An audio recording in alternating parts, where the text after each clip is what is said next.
மிளகாத்தூள் அரைக்கப்படும். வரமிளகாய் 2 kilo, 2.5 kilo மல்லி, 150 கிராம் மஞ்சள், 1/4 கிலோ மிளகு, 1/4 கிலோ சீரகம், 1/4 கிலோ கடுகு, 1/4 கிலோ சோம்பு, 3 பெருங்காய பாக்கெட்டு. மிளகாய் காய வச்சிருக்கேன். இந்த அளவுக்கு காய வச்சுக்கணும். இந்த பாருங்க, இதான் மிளகாய் அளவு. இப்படி நம்ம கையை வச்சா மரமரன்னு இழுந்து போகணும், முறுக்கு மாதிரி. அப்புறம் மிளகு, சீரகம், சோம்பு, கடுகு, இவ்வளவு ஒண்ணு நம்ம கலந்துட்டேன் நானு காய வச்சு. மல்லி உள்பட, மல்லி, மிளகு, சீரகம், சோம்பு, கடுகு, மஞ்சள்,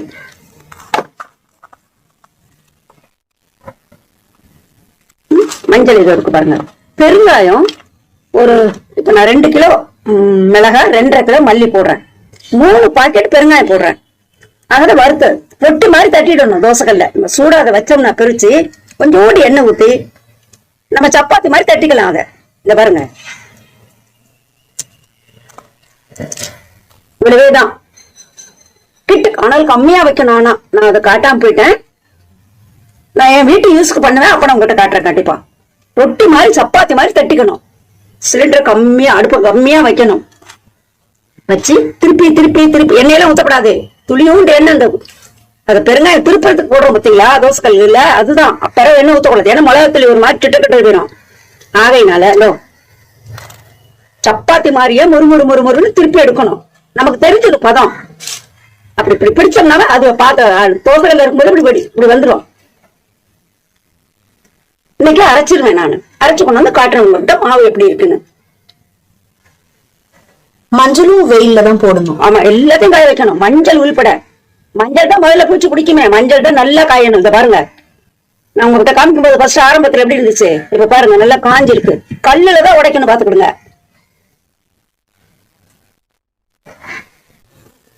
மிளகா அரைச்சிட்டு வந்திருக்கேன். 3 நாள் கண்டிப்பா ஆற விடணும். இது ஆற போடுற முறை எப்படி தெரியுங்களா? எல்லார் வீட்லயும் மார்பலா இருக்கு, இல்ல சிமெண்ட் தரையா இருக்கு, இல்ல டைல்ஸா இருக்கு. ஆகையினால வெறுமனே போடக்கூடாது. பேப்பர்லயோ இல்ல பாலித்தீன் பேப்பர்லயோ. பாலித்தீன் பேப்பருக்கு கீழே ஒரு புடவையோ அல்லது வேஸ்டியோ போட்டுறணும். ஏன்னா வேர்தான் தரையில பிடிச்சிருச்சுன்னா மிளகா கட்டி போயிடும்.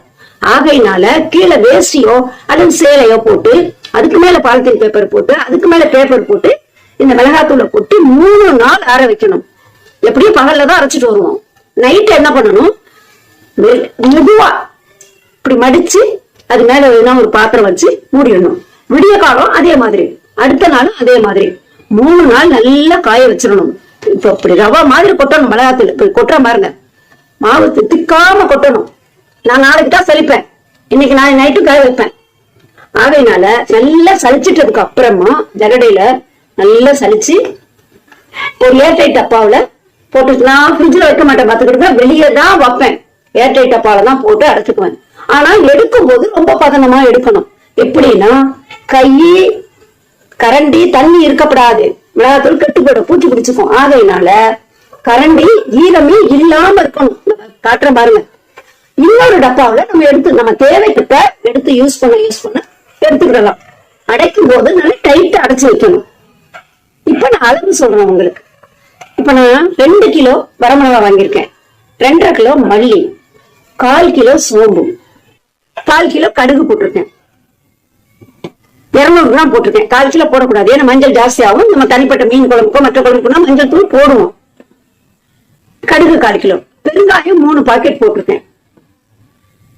ஆகையினால இதுல எல்லாம் சேர்த்து இருப்பேன். அப்புறம் கசகசா போட மாட்டேன், வெந்தயம் போட மாட்டேன், பருப்பு வகைகள் எதையுமே சேர்க்க மாட்டேன். இது மட்டும்தான். சாம்பார்ல ஆரம்பிச்சு கறி குழம்போ மீன் குழம்போ வறுவலோ பொரியலோ எல்லாத்துக்கும் இதுதான் யூஸ் பண்ணுவேன். நீங்களும் அரைச்சு பார்த்து சொல்லுங்க.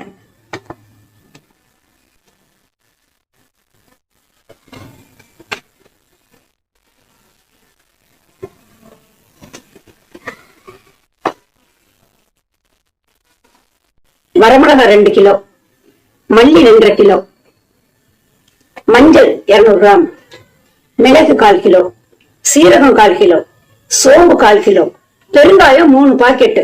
நல்லா வறுத்து எடுத்துக்கணும். தோசைகள்ல துளியூண்டு எண்ணெய் ஊத்தி இப்படி அடுப்புல ஸ்டவ்ல தோசைகள் காய்ஞ்சதுக்கு அப்புறம் ஸ்டவ்ல வச்சோம்னா அதுல அந்த பாத்திரத்தை போடும்போது சூடாயிடும். அதுக்கப்புறம் பெருங்காயத்தை எடுத்து 3 பாகமா வச்சோம்னா அப்புறம் சப்பாத்தி மாதிரி ஒண்ணு இப்படி தட்டிக்கலாம். நான் எடுத்து காட்டாம போயிட்டேன் உங்ககிட்ட. நான் பொரிச்சதுக்கு அப்புறம் ஞாபகம் இல்லை எனக்கு. இன்னொரு முறை பண்ணும்போது கண்டிப்பா சொல்றேன். திருப்பி ஸ்டவ் கம்மி பண்ணிக்கணும். திருப்பி திருப்பி திருப்பி ஓடு மாதிரி காய வச்சு எண்ணெயில வேகப்படக்கூடாது.